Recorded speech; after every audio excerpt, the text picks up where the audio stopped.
Hello everyone, and welcome back to another Dr. Aeronautics video. Happy Thanksgiving to everybody. Normally this time of year, I will grab some Northeast Corridor train service and take it on a very long trip from New York City to Washington, D.C., or vice versa. Now, this Thanksgiving I wanted to do something a little bit differently. And so what we've actually got this time are the New Jersey Transit Arrow cars. And New Jersey Transit Arrow would act as a holiday extra commuter for use around the Thanksgiving timeframe. And these cars would actually make journeys outside of their normal territory in New Jersey, typically as far south as Trenton. But during that Thanksgiving week, they would come all the way south to Washington, D.C. to help with the extra travelers. As I understand it, it's been retired. I haven't seen it in a couple of years, but we're going to try to recreate that. There's a small caveat, though, and the caveat is that I do not have these train cars in OpenRails or Microsoft Train Simulator. And then we have that gap in Train Simulator 2023 or Classic or whatever you want to call it, from Baltimore all the way up to Philadelphia. So if we did a trip, it would be broken in the middle, or we could only do it in the south, we could only do it in the north. Because I don't have a good schedule, and because I've only made observations on this train and not actually ridden it, I decided to do the south leg. So here's what we're going to do. We're going to start in Baltimore, Maryland, operate as Holiday Extra 1055. We're going to make our way south to Washington, D.C., stopping at BWI Airport, New Carrollton, and then arriving at Washington Union Station, where we will then pause. We will switch ends, and about an hour later, we will become Holiday Extra 1056 and work our way northbound from Washington to New Carrollton, BWI Airport, and end our service at Baltimore, where there would be a crew change and somebody else will take over to get this thing up to New York City. And that is, again, based on what I am able to do, given the fact that I do not have these train cars in OpenRails. If somebody knows of the arrows available for that simulator, let me know. And then next year we can do the whole thing. So this train will be set to depart in approximately 3 minutes. In the meantime, let's see, we should be able to get the lights on here. There's a, let's go ahead and get the cab light on since we're about to enter a tunnel. There is a, I thought there was a light switch somewhere here. I'll just do it the old-fashioned way. There it is. Okay. So that's dim. That's full. The sun should be setting around the time we get back here, so that will be useful. Now, here's the really interesting thing about this train. There's no bell and there's no reverser. So you have power and brakes, and this is a combined power handle basically. So if I move it to the right, that's forward. Then if I move it to the left, that's reverse. So this is a very, very unique train. In some ways, it's actually easier to drive because you have three controls. You've got a horn, you've got a master controller, you've got a brake. And that horn is beautiful, let me tell you. We're going to be using it a lot, too, because there's no bell. Okay, we got about 2 minutes to go, so we'll just sit tight here for a little bit.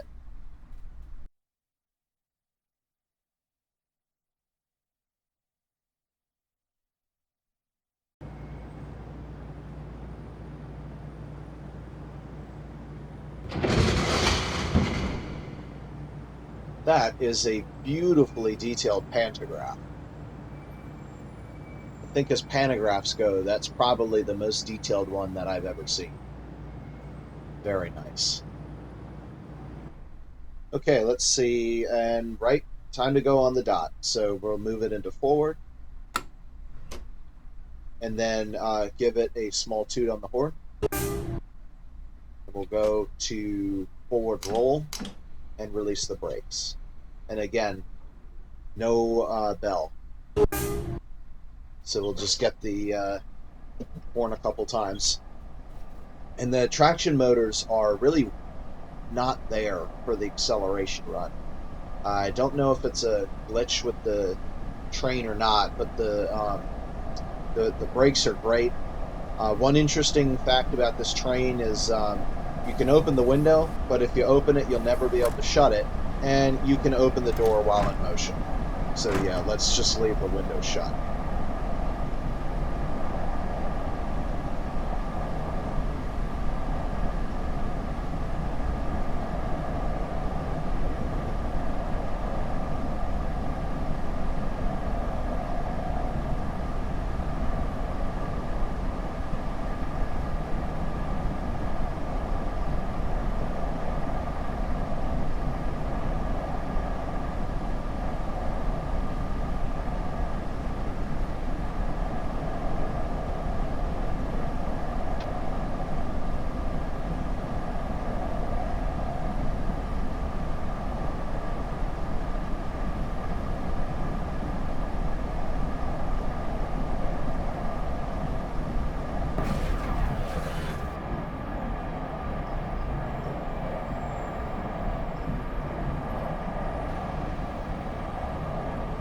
Aren't these cars beautiful? I've always thought that they look Japanese. I think they're by the Bud Company. But it's probably something about the EMU that gives it off. Okay, entering the Baltimore B&P tunnel.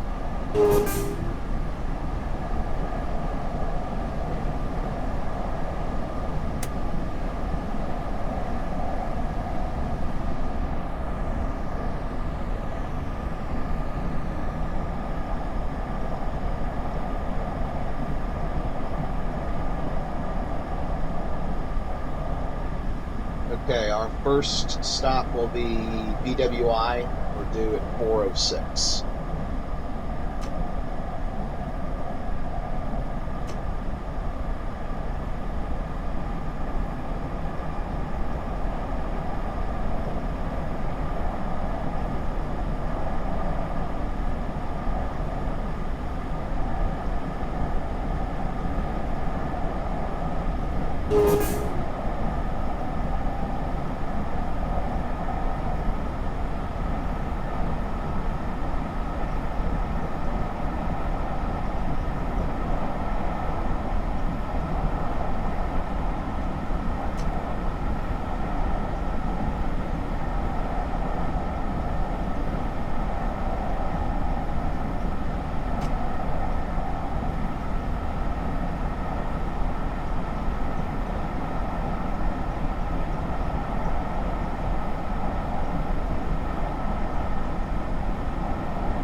Now, as for how fast this train is allowed to go on the Northeast Corridor, I know it follows the Class C speed limits because it doesn't meet the classifications in A, B, or D. And I've heard that they limit it at. I've heard multiple reports from 80 to 90 to 100. So from what I can tell based on the schedule, if I normally do 80, and if I feel like I'm getting behind, then I can let it creep up to about 90. So what I typically do in this train is a loose 80, and if it's a few bits slower than 80, okay. If it's a few bits higher than 80, okay.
And so I'm not using the rail driver because it would cause a mess with this master controller here.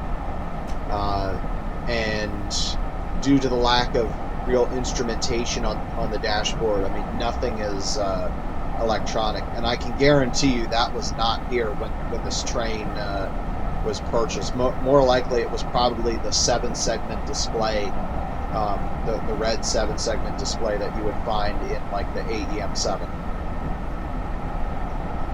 So anyway, my point is I'm going to need to keep the HUD up. There's not really any way for me to successfully drive this train with the HUD down.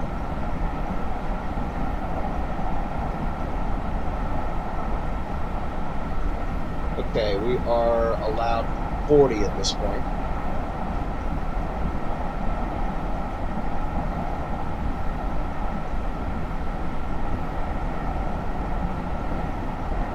Now good for 50.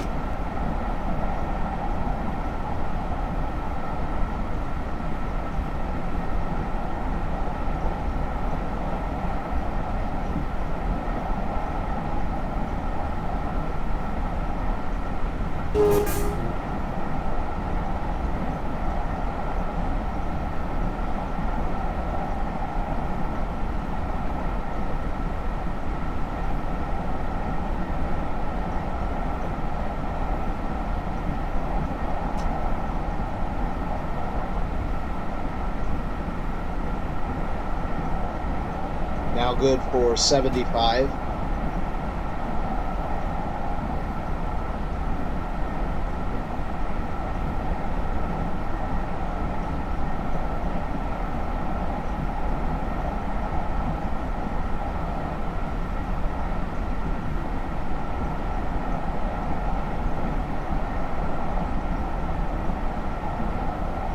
Crossing the Gwynns Falls. I think they could have done a little bit better on the fall foliage colors. This is autumn, but some of that one's good. There's a lot of pine trees here, but yeah, some of this isn't very good, especially the out over the Gwynns Falls. That was extremely muted. That's like September.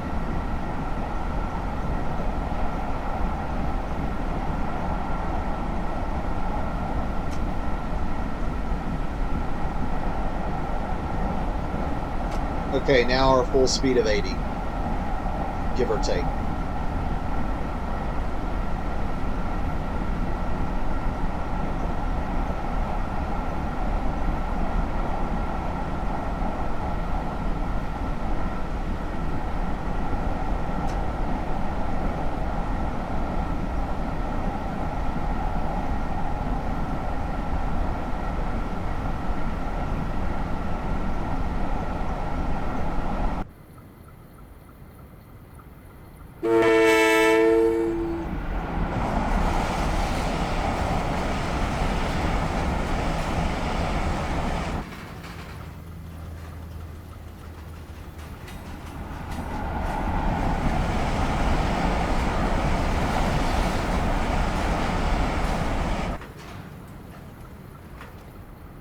The great thing is I don't have any alerters active, so we can do as many exterior shots as we want.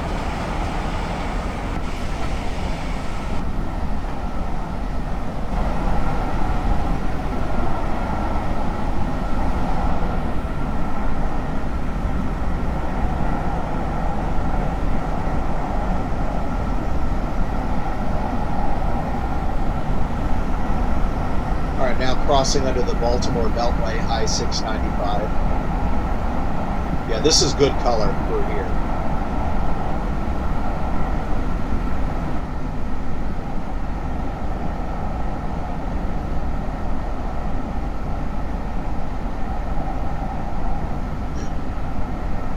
All right, the curve at Wind-ins is only 100, so we're good to just keep coasting here.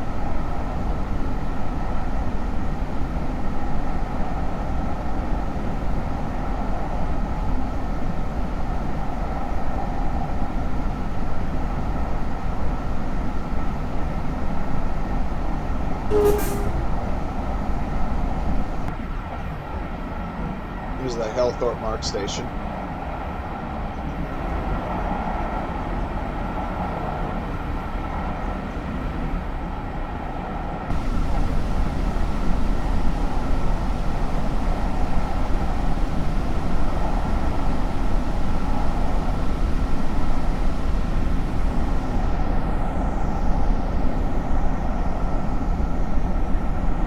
And as far as braking physics go, I feel like it's pretty good on this train. If not maybe a little bit powerful, but for this type of train, this is a commuter style EMU train. It is not something like the Metroliners or you know, the Amplate. So we would expect it to have a little bit stronger stopping power. Here's the Patapsco River.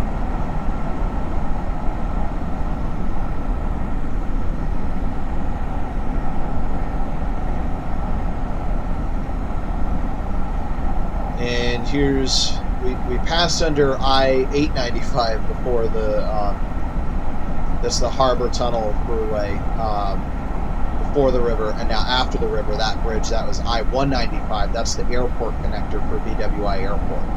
If you're getting to BWI Airport from I-95 or Maryland 295, which is the Baltimore-Washington Parkway, you can get onto I-195, and it leads you straight into the airport loop. And speaking of the devil, there is I-295. No, sorry, Maryland 295.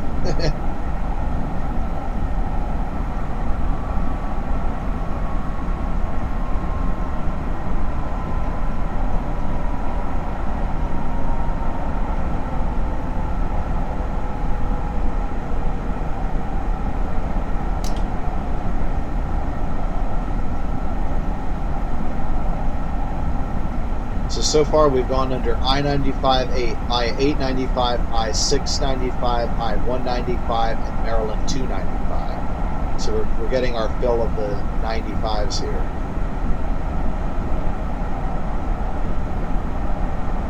All right, let's see. Our due time here is 4:06, so we're actually right on time. We're going to be out of here real quick.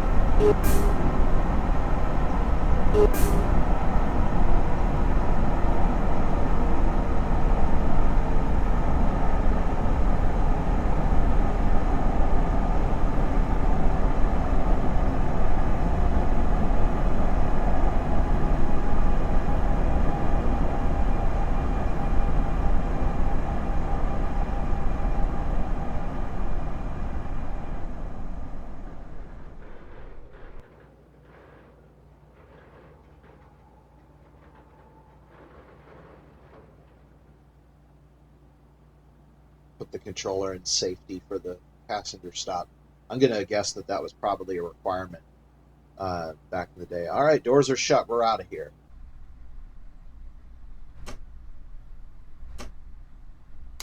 All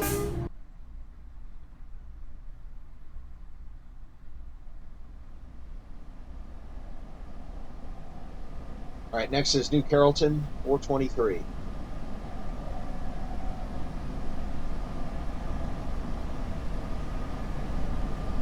First thing out of the gate that we need to be worried about is a curve at 90 that's coming up. We won't make it in time though.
approach path for BWI, because the approach, it would be 10.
Just trying to improve my situational awareness here. This would be Maryland Route 100.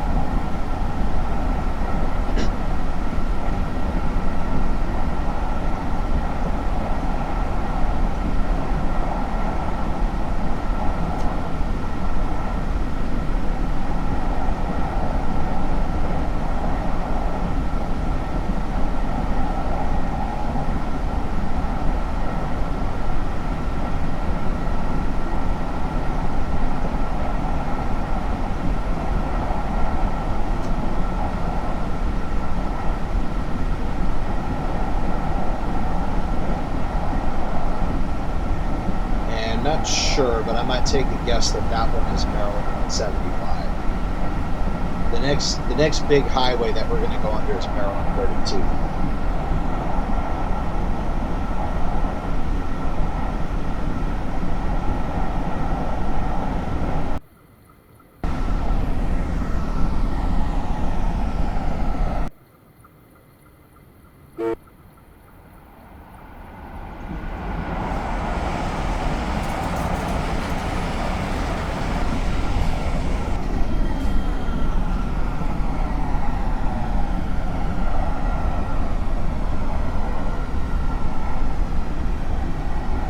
So speed-wise, we are solid really all the way to milepost 133 right now.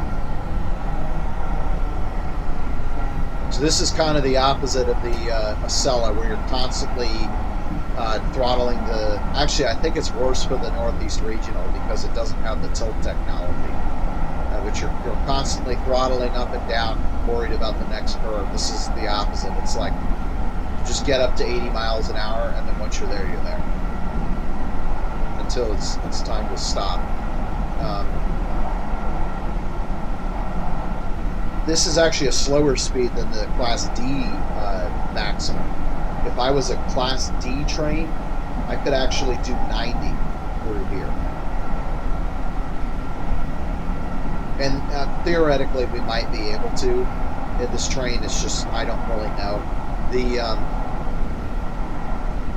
The limitations... The limitations for this train are 100 miles per hour. That was the original. That was the original rule. And I think it might have been 80 miles an hour when brought out of territory, because that's the thing, is that, you know, these things were only meant for use in New Jersey Transit, and suddenly you're just bringing it on an excursion to Washington D.C.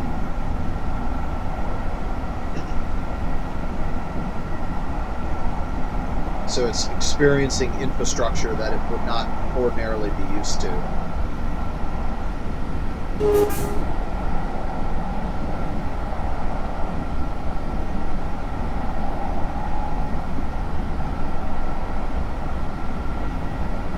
Alright, just past Odenton, so now we should be able to just coast a little bit, because we're going to go into a really long downhill segment towards the Tucson Rivers.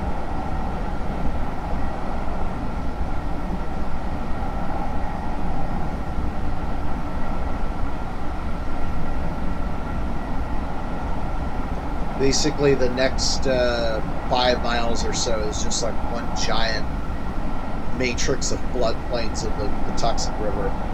That's not really true. There is a hill separating the big Patuxent from the little Patuxent. But for the most part, it feels like a swamp. I think I once saw like a video of the Northeast Corridor in Maryland or something, explaining this empty region as a mountainous area. I laughed when I heard that. Clearly, you haven't seen the Appalachians. The Appalachians at 3,000 or 4,000 feet just to the west in western Maryland would make the so-called mountainous region of plus or minus 50 feet eat its lunch.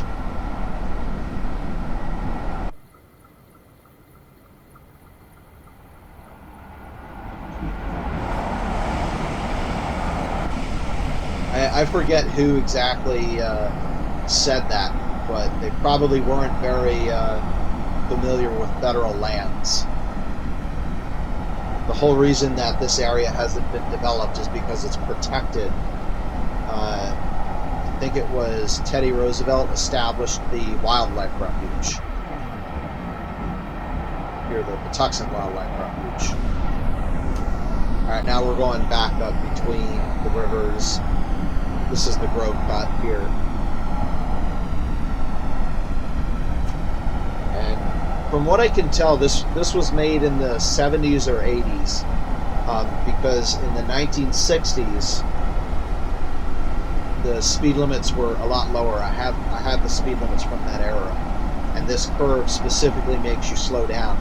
Nowadays, it's a 120 mile per hour curve, so there is no, or there's a smaller slowdown. So we know that it was here in 2000. It was not here in 1968.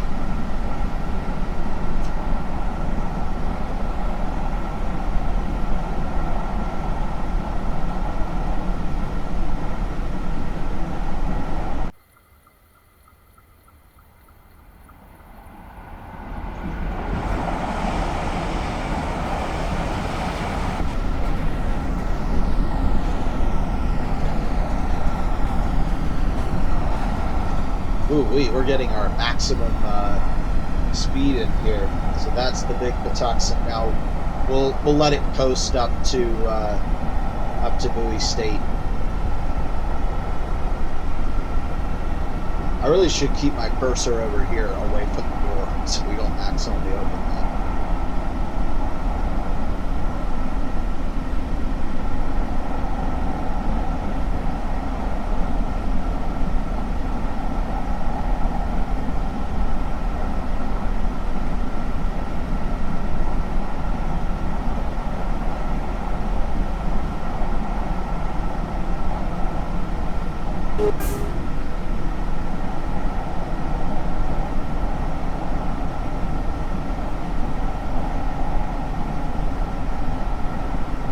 Here's the Bowie State Park Station.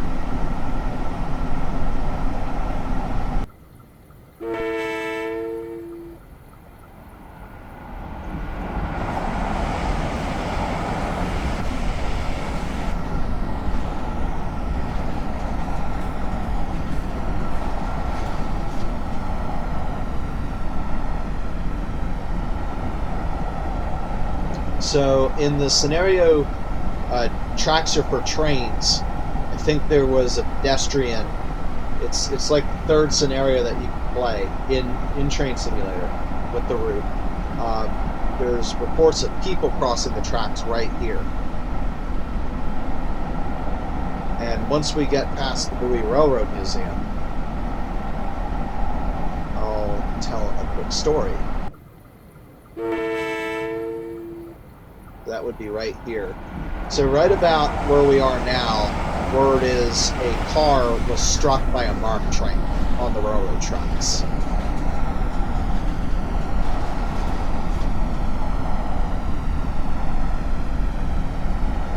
And that's just really perplexing, right? It's like, how does a car get on the railroad tracks where there's fences everywhere?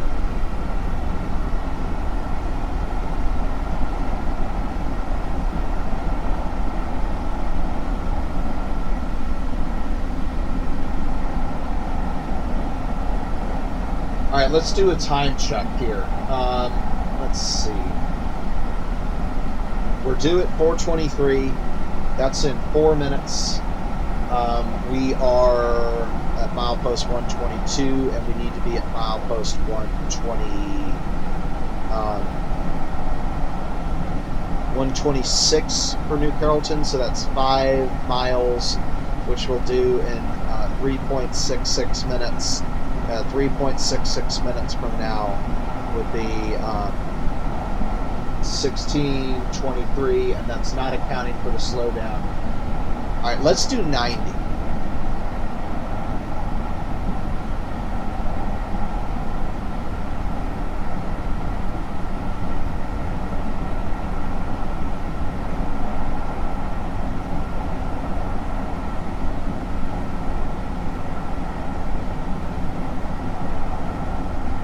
We'll do 90, and then we'll do a really quick deceleration.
Seabrook.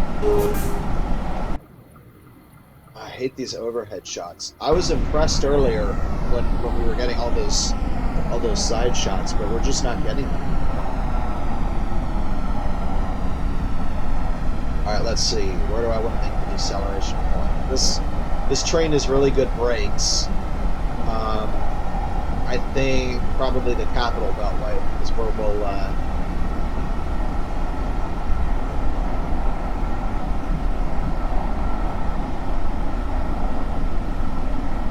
It's funny, we're going to cross US 50 so close to where it's I-595, and then we're going to cross under I-495 and I-95, so that means we'll have crossed under I-95, I-195, Maryland 295, and then I-495, I-595, almost, I-695, and I-895. That's an impressive suite of interstates.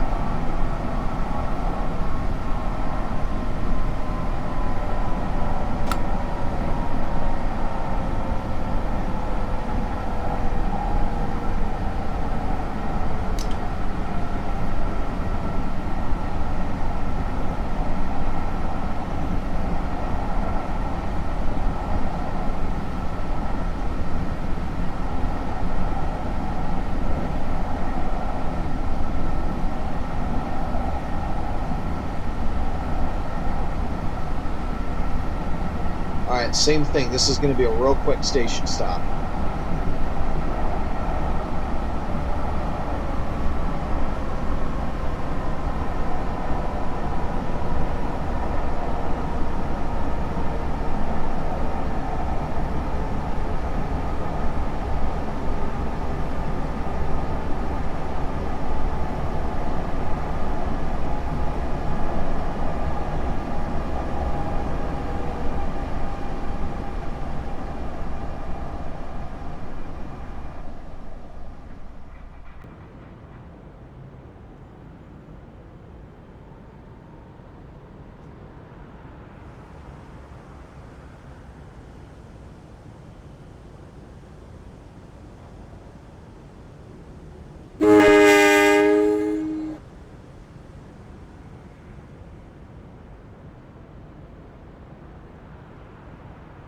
And we are rolling before 1624, which means we are not late by the minutes.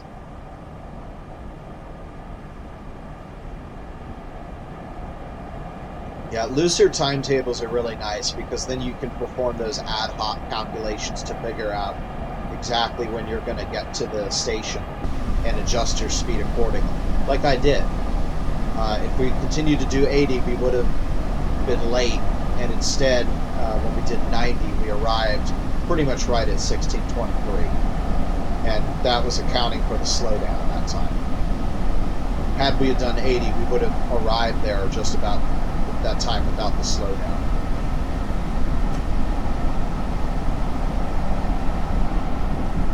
Okay, next, I'm not worried about being late for at all. That is Washington Union Station at 4:36. And the last station is always several minutes of buffer time in case there's trains holding you up, but that's not going to happen because I'm the only... Actually, come to think of it, yeah, I'm the only train in the simulator. I think because I clicked that player train only box because I was doing it for Maria's Pass, and when I'm on Maria's Pass, I sometimes run into issues. So let me uncheck that box because I do like the trains. They don't get in my way for the most part. I do like the abundance of trains that you get to see.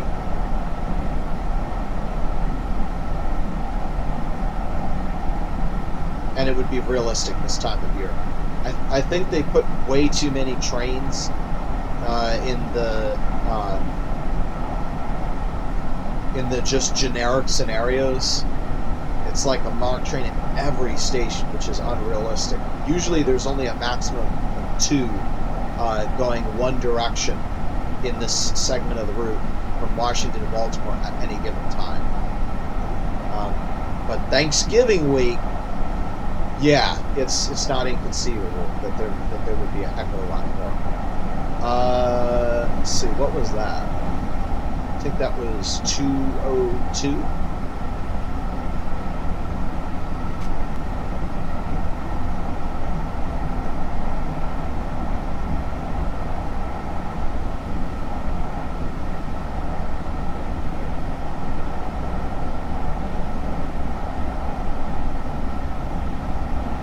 And then we pass under so close, but not yet, I-295. You have to cross the DC line, and then it becomes I-295. So that is just about a mile south of where we are.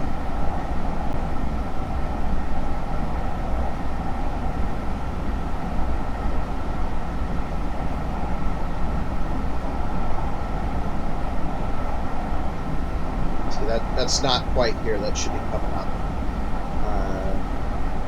a little bit further, yeah, because that would be, this would be US 50 right here, and then it goes up the hill and splits into US 50, which is New York Avenue, and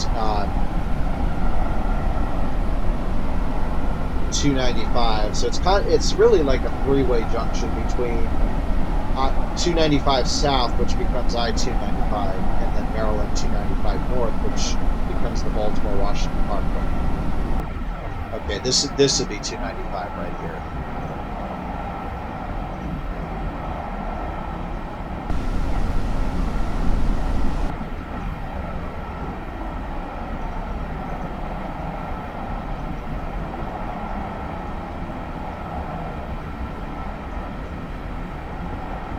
Pretty good on the sun color.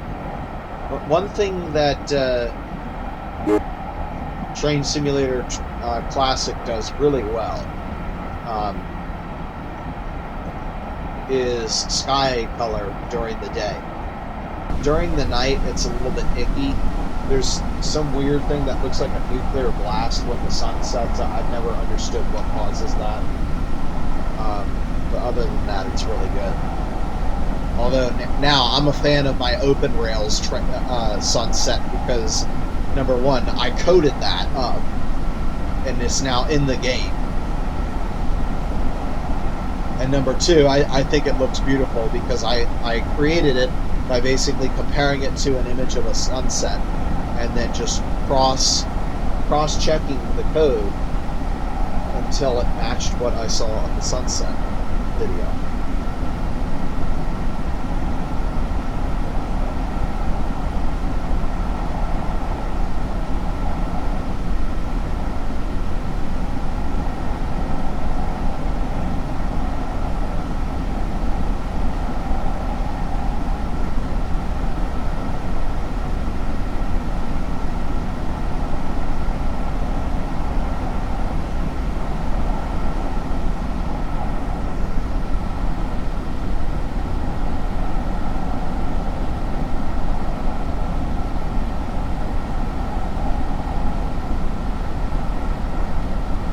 Okay, we got an approach limit in.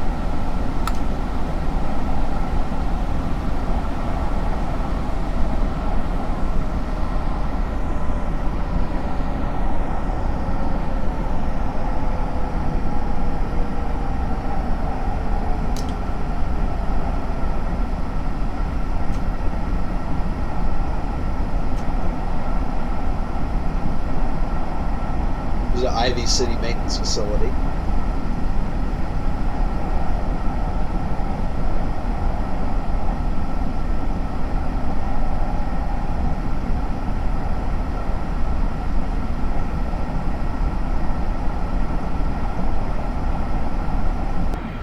And this is where the capital sub becomes the metropolitan subdivision off that way. And then this spur is for the Mont Camden line. I just drove the mountain sub, which will be making an appearance shortly, and that's quite a lot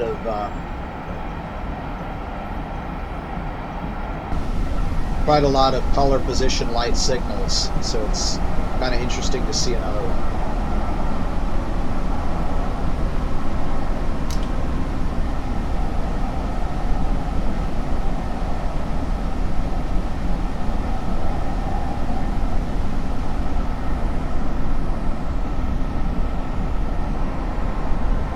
All right, crossing under New York Avenue.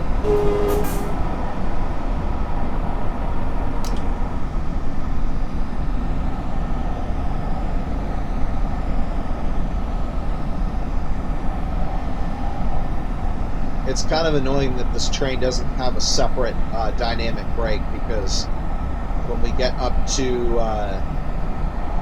the speed limit, the 15 restriction zone, it gets really annoying because of the 1% rate. You're constantly trying to accelerate.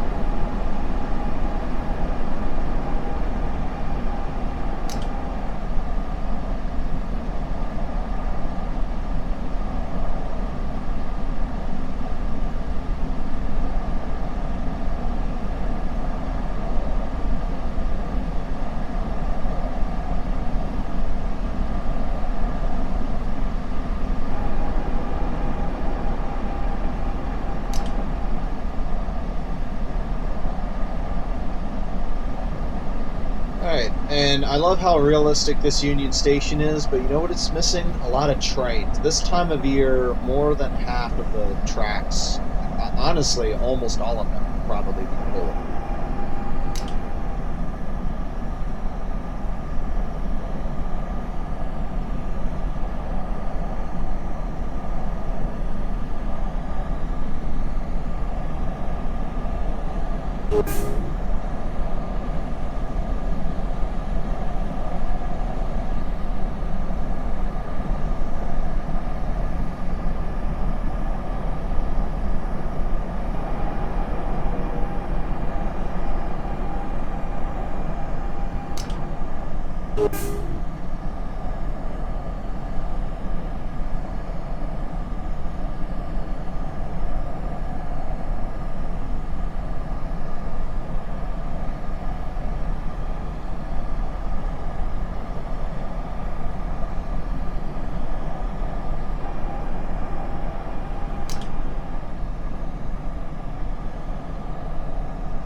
Surprisingly, we're actually not as early as I thought we would be.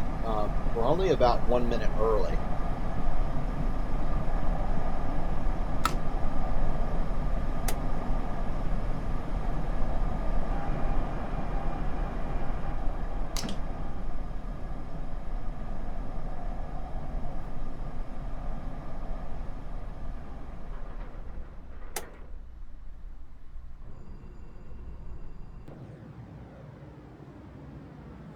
All right, so let's see. We're going to sit here for about 55 minutes, and then we will resume this service going north as 1056 on this exact same track.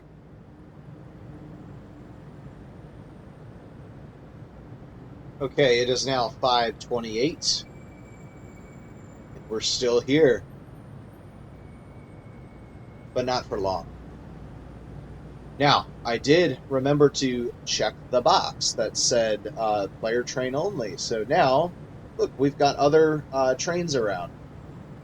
Still unrealistic in that there's only, it appears one. Actually, I think I see one by the Virginia Tunnel there.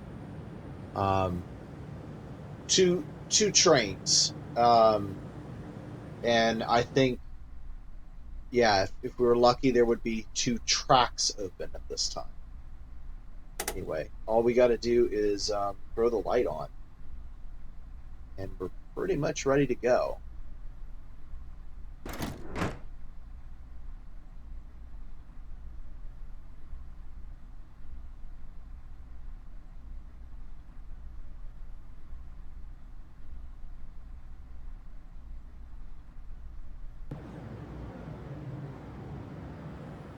Start messing around looking at this. So this is the lower section of Union Station. This contains all the tracks to Virginia, and the upper section, which contains just about all the Northeast Corridor trains except for the through trains to Virginia. And the parking garage structure. I think this is a little bit off. There's 4 parking garage floors. 1, 2, 3, 4, 5. So what it is this first one is a bus level, so it should look like that. There should be no floor in between here. But other than that, it's really good. All right, so all we got to do now is just wait for the doors to close here. And we'll close ours as well. And we're good to go.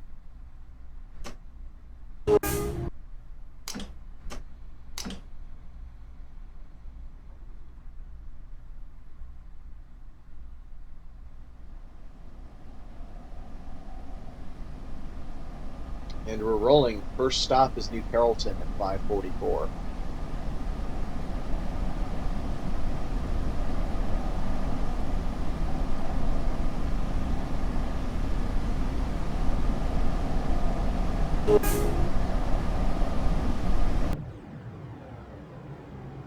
Oh, that looks so awesome.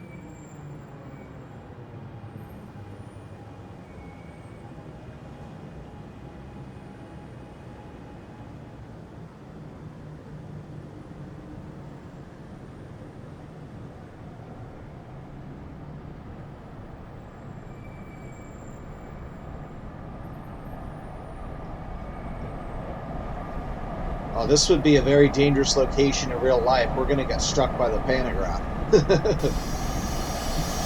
Ooh.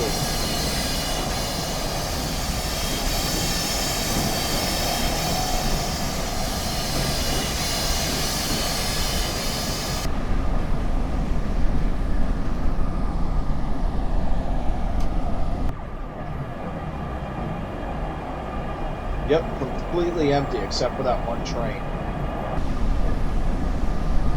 Hopefully we'll see a bunch on the road soon.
we've got 85 right now. We are good until New Carrollton. Well, actually, no, slightly before that.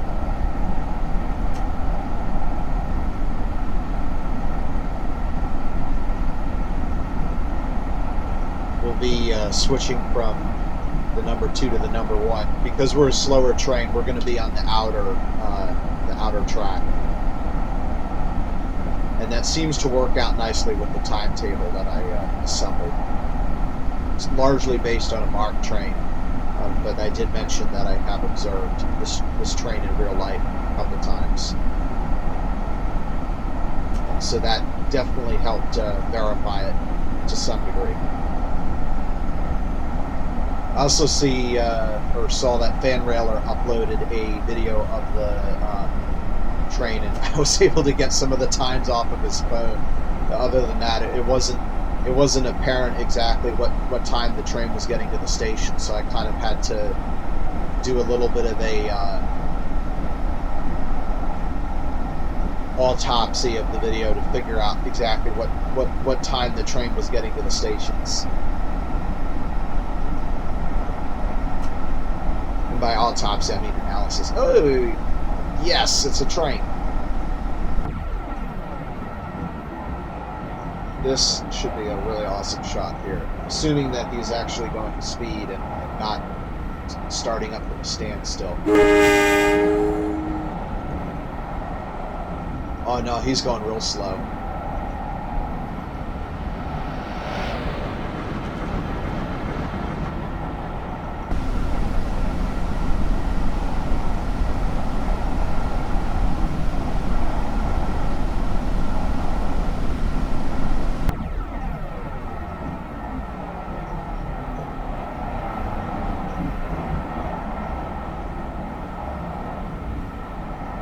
Alright, Anacostia River, leaving Washington, D.C., entering Maryland. Again.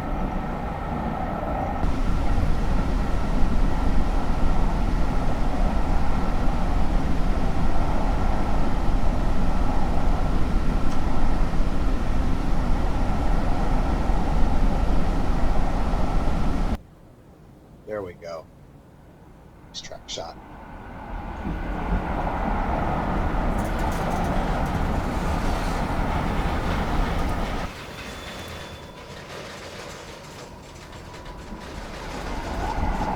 So there's places to do overheads and places not to do them. This is not a place to do it, or that. That's even worse. But the one we got at Union Station, that was excellent. I just won't put it. There we go.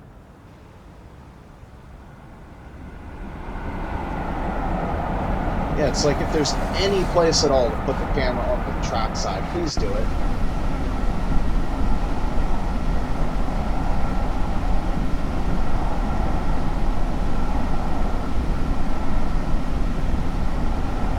We're due at 5:44, but I am pushing the train a little bit more than I would normally because we're about to get a approach limited to switch tracks.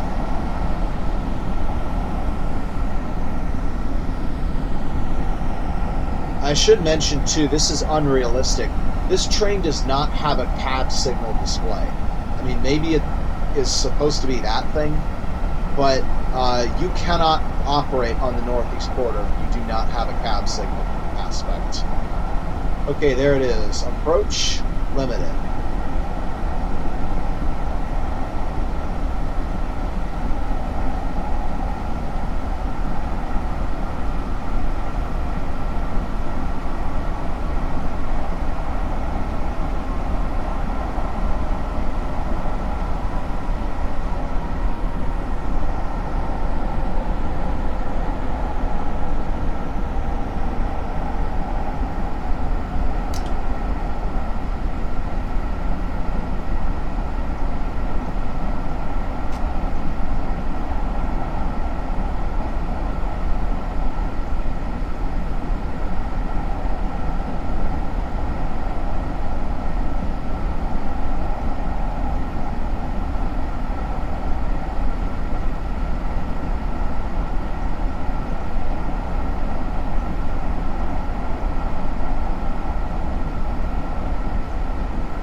should be good on time now.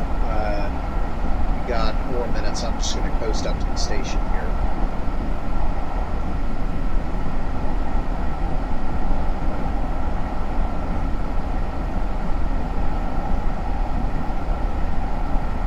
Alright, and let's see, we've got another approach limit. So I'm not sure why that one back there went approach limited. Normally it would be this one, because we've still got enough time from here out to Carroll Interlocking to move over.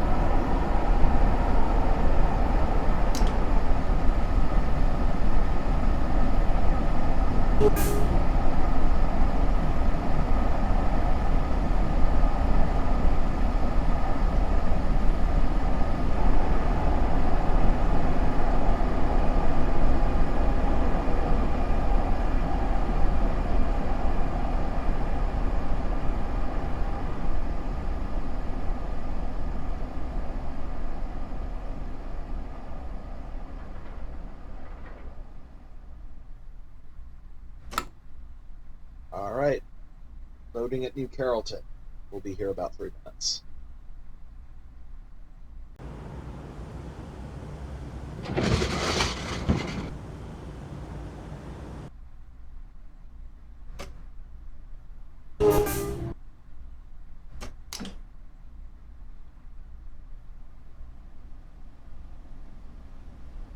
Okay, next is BWI at 6:04, so we've got exactly 20 minutes to do this. And this is where I would unplug the driver reminder appliance, but because this is not Great Britain, we don't have one. So the speed limit is 45 because of the approach limited that we've received.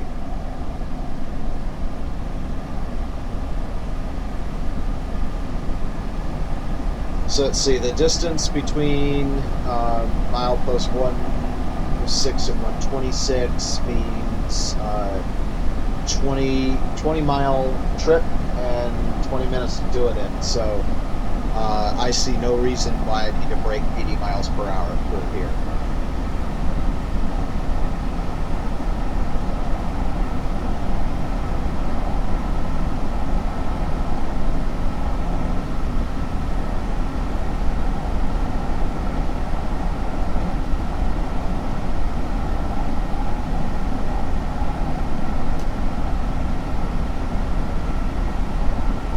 I got a limited clear, so as soon as we clear the interlocking, we should be able to go up to track speed, which is 110, but we're going to do 80.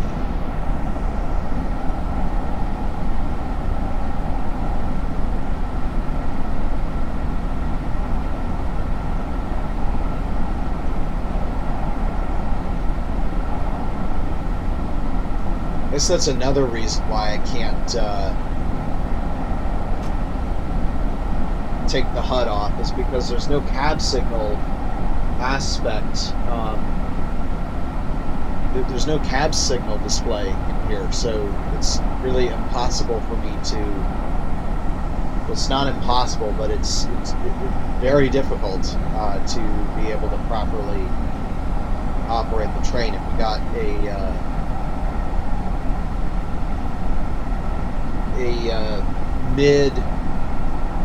mid-section approach limited transition to an approach medium, suddenly I see a medium clear, that would be a big problem. But I would be able to see that coming up on the HUD where I am now.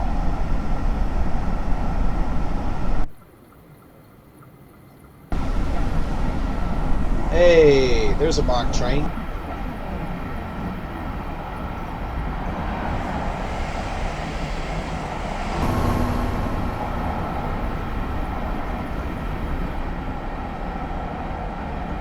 I thought it was so stupid that Mark didn't allow the branding in Train Simulator 2023. Like, Mark is owned by the Maryland government. So, is it really that big a problem to put your merchandise in a game? Lawyers will tell you yes.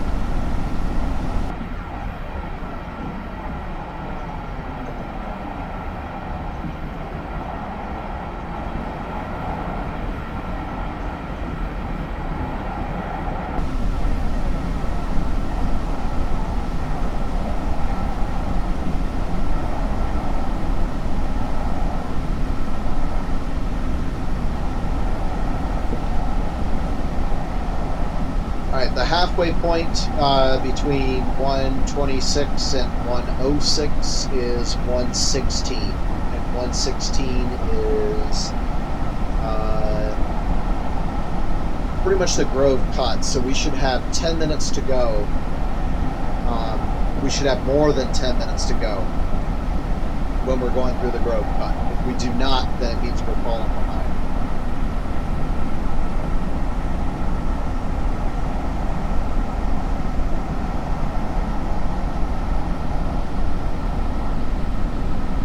But again, I do not think this is going to be a problem.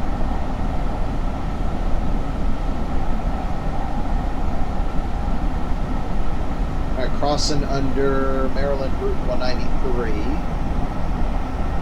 otherwise known as Greenbelt Road.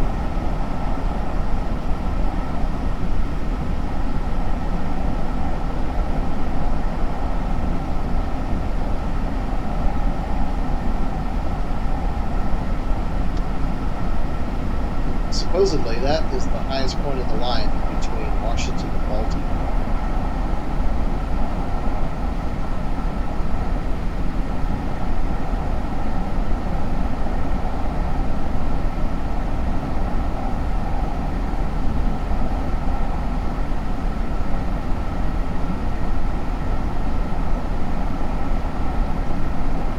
Honestly, I think the weakest knowledge that I have on this route comes to gradients.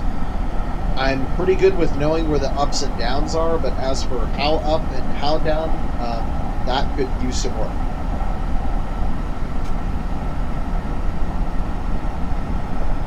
I should say how much up and how much down.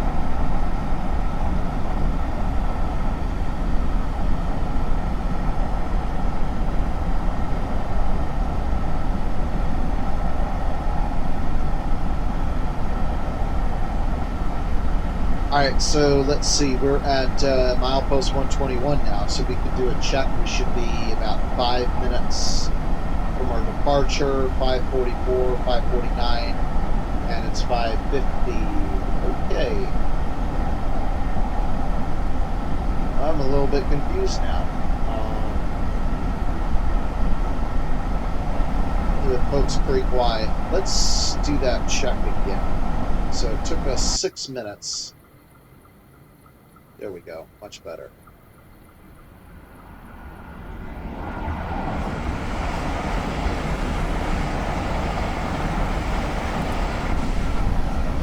It took us 6 minutes to travel 5 miles, which means it should take another 5. No, it should take 3 minutes and 40 seconds. Okay, I'm gonna just keep doing 80, and we'll see what happens at the halfway point. If we're still behind at the halfway point, then I'll continue accelerating. Alright, coming up to Bowie State.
There's the big Patuxent River.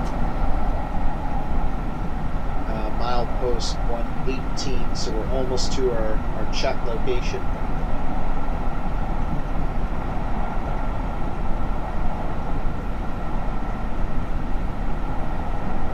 Now, if we decide that we do want to go 90, There is an 85 curve at milepost 114.3, and then another one at 113.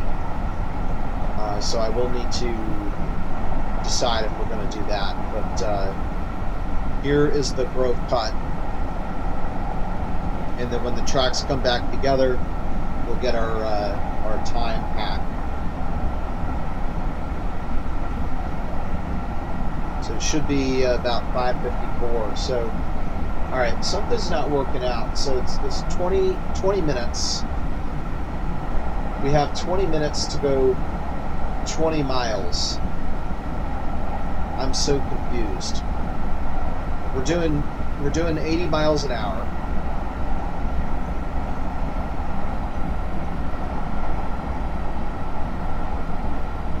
And we have 20 minutes to go 20 miles. Took me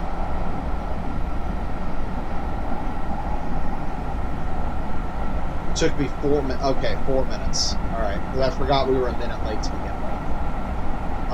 So yeah, I think. Let's see, little Tucson.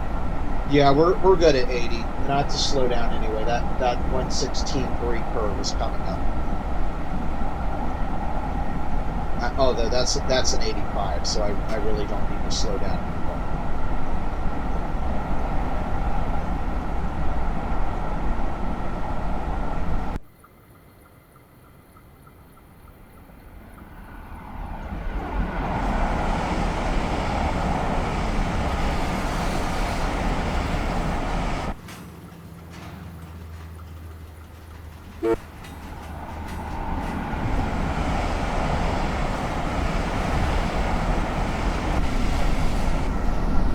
Coming into the Odenton maintenance away yard, so let's see.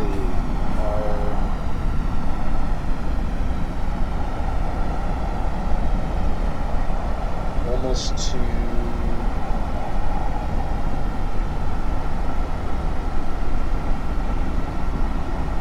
Let's see, the 113 curve should be just after Odenton.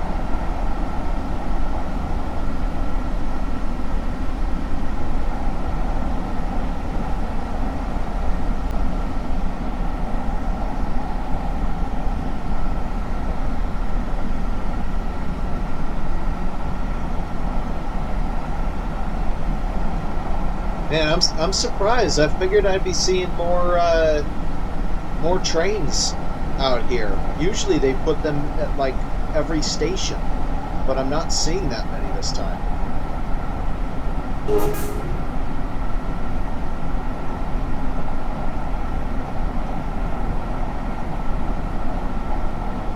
All right, here's our second 85 per milepost 113.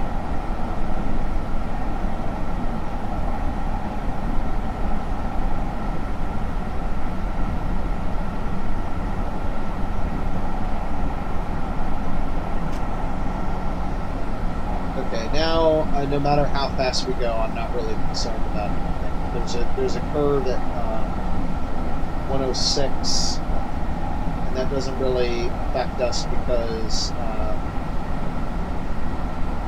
that is so close to BWI that we'll be slowing down.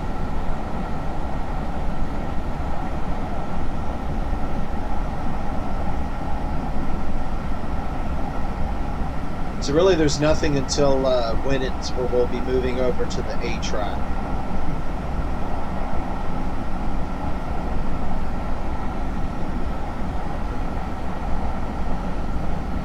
Okay, here comes the Northeast Regional, but it's stopped. Or nearly so.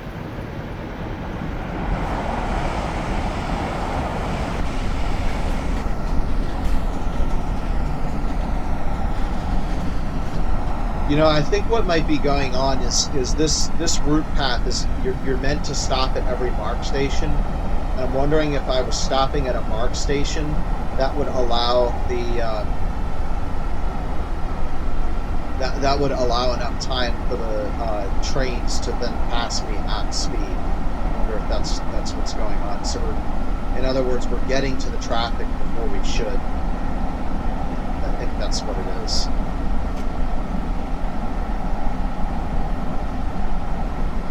Alright, we should have one more chance to check our time at milepost 111. We should be 5 minutes before due time, which is ever 6 minutes before. Okay, so I don't think that we need to adjust the speed at this point. We're still good doing 80. It just took us a long time to get up to speed, but we can decelerate very quickly. And technically we can accelerate very quickly, but I don't like to accelerate quickly.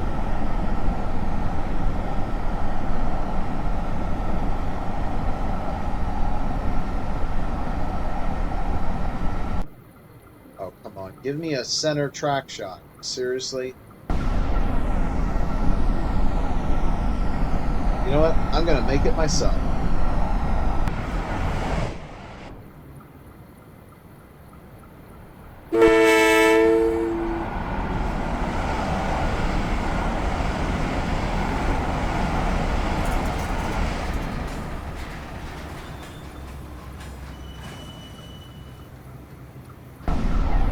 That was cool.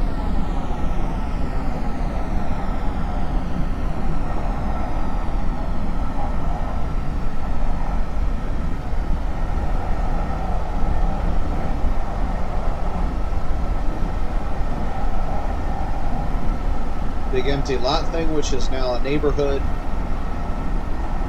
which tends to happen if you're between Baltimore and Washington and not federal land.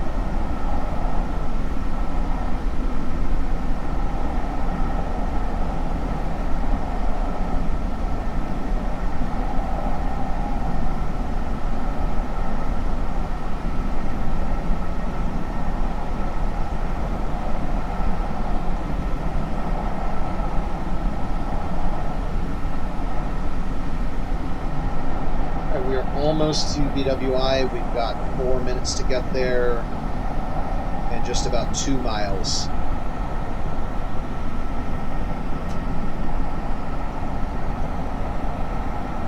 I will push us up to 80 just through here. Huh. That is a message I don't think I've gotten. Alright, runway approach path. We will begin slowing down. I think once we reach the curve.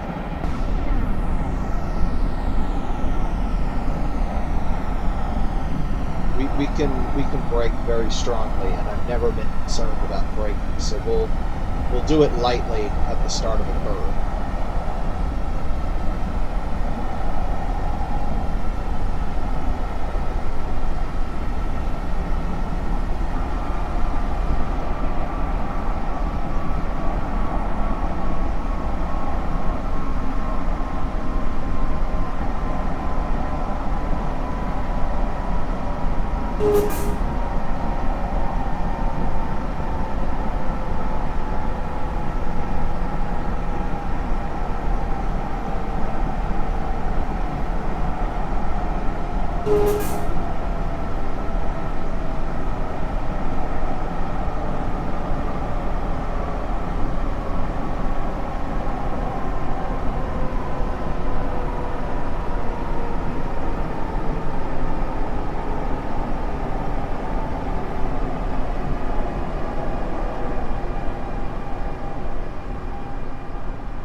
Well, that was near perfect.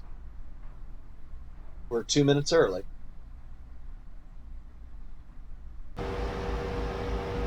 So since we've been here, a MARC train has showed up.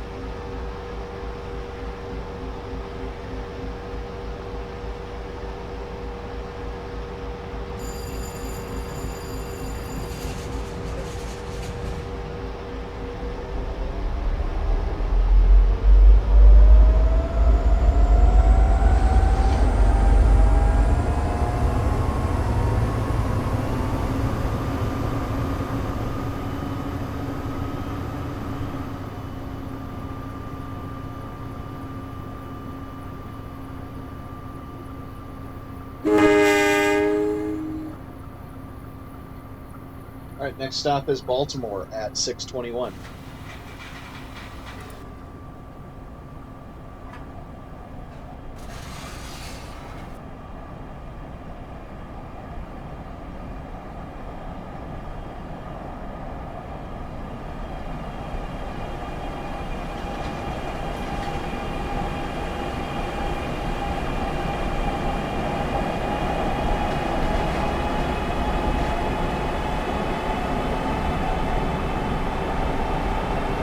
traction motor's much better outside.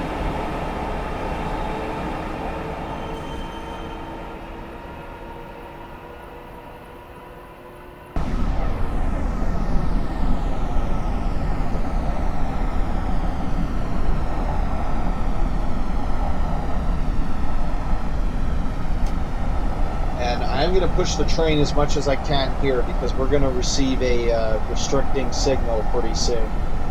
I shouldn't say restricting signal, a reduced aspect signal is what I should say.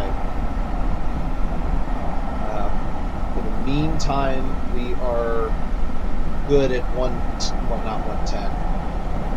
Let's say 90 until we get it, which is probably right now. And it's right now. Okay, slowing to 45 miles an hour.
Crossing the Patapsco River.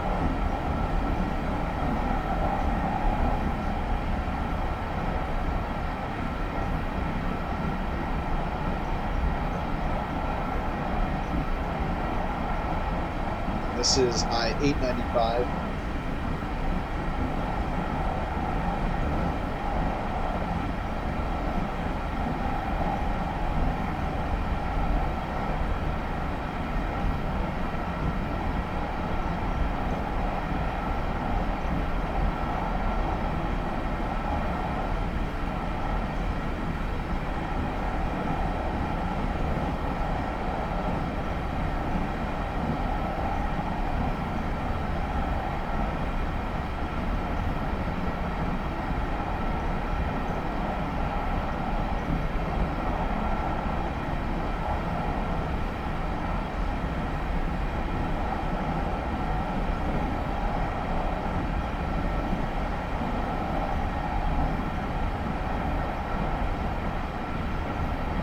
And that bridge we just passed under was, actually it wasn't. The one before it was the Mont Campbell one. And the,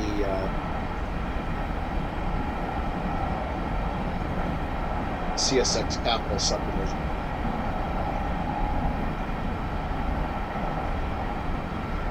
Alright, and once we're clear of the interlocking on track A, we can go 60.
By the way, that bridge back there, it's I-95, and this one's I-695, the Baltimore Beltway.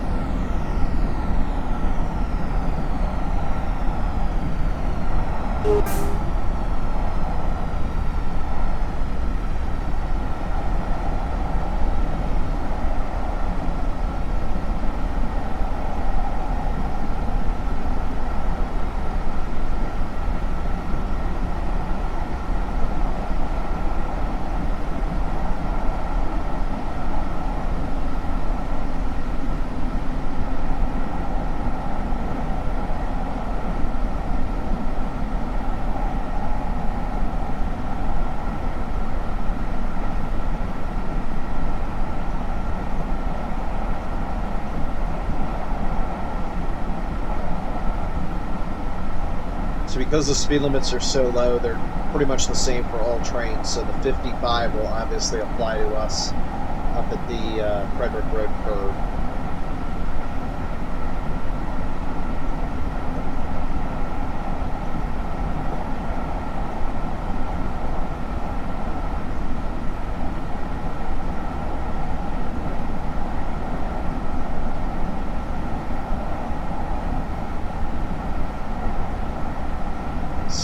This would be Washington Boulevard, US Route 1.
Alright, that's an approach medium, 30 miles per hour.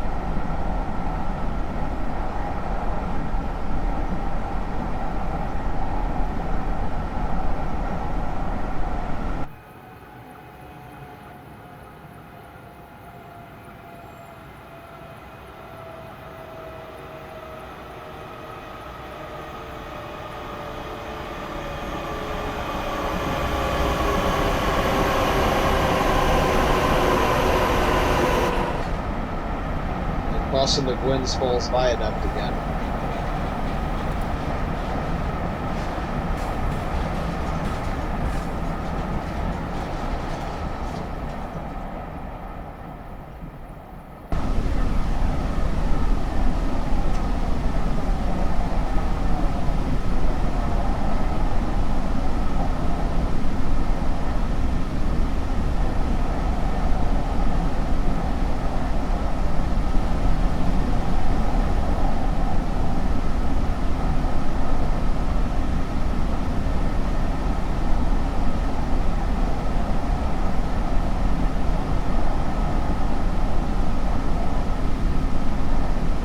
We're at milepost 99. Baltimore's at 96. We can't go any faster than 30 miles per hour for the rest of the journey. So it's going to take us 6 minutes to get there, which will take us to 1820, which means we would be 1 minute early, except the speed limit on the track we'll be going in is 15. So we should be getting there right about on time.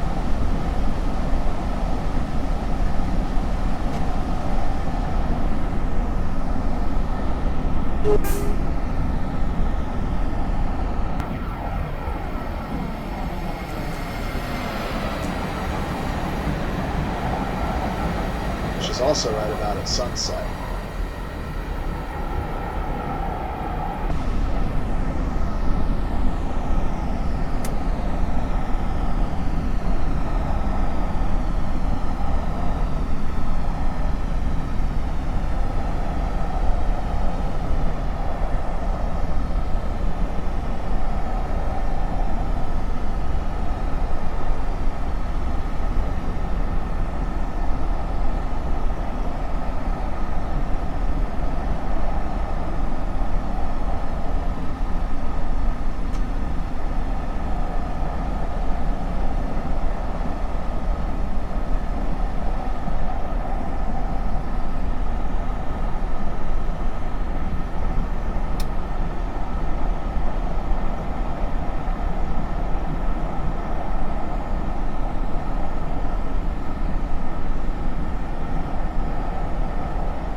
Alright, that's a restricting signal.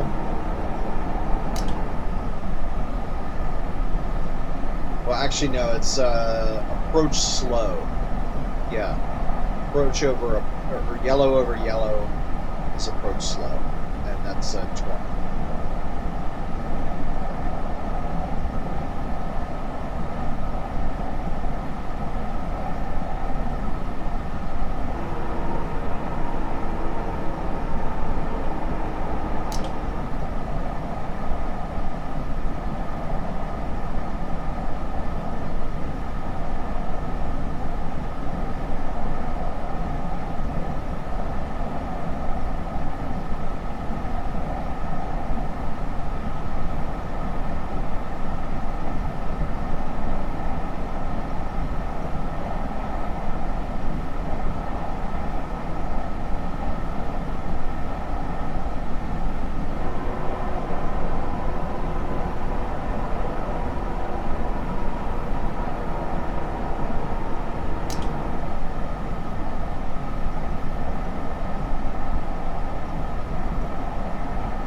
Okay, approach again.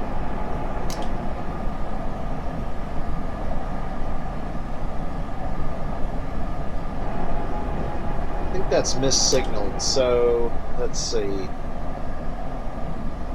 An approach slow tells you to go to restricting speed, which is 20. Then that was an approach. An approach tells you to proceed prepared to stop at the next signal, not exceeding 30 miles per hour. When we switch tracks, then the speed limit applies at 15 miles per hour. But unless even if I receive a restricting signal, restricted speed is still 20 miles per hour. So it's not until I go on the track with the restriction for 15 miles per hour that that actually applies. So I think the game is a little bit messed up in that signal aspect. So it's right here. You can see the 15 sign that we're knocking down right here. This is where it actually becomes 15 miles.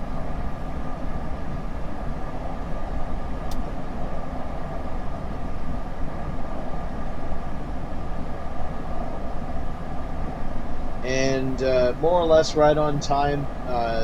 Departure time is at 6:21, but we should be able to get the doors closed and ready to go in that time.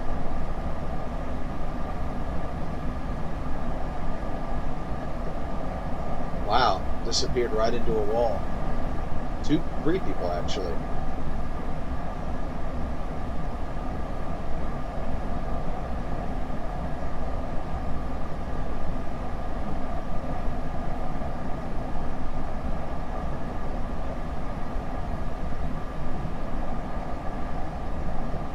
All right, we'll go ahead and bring it to a stop right here.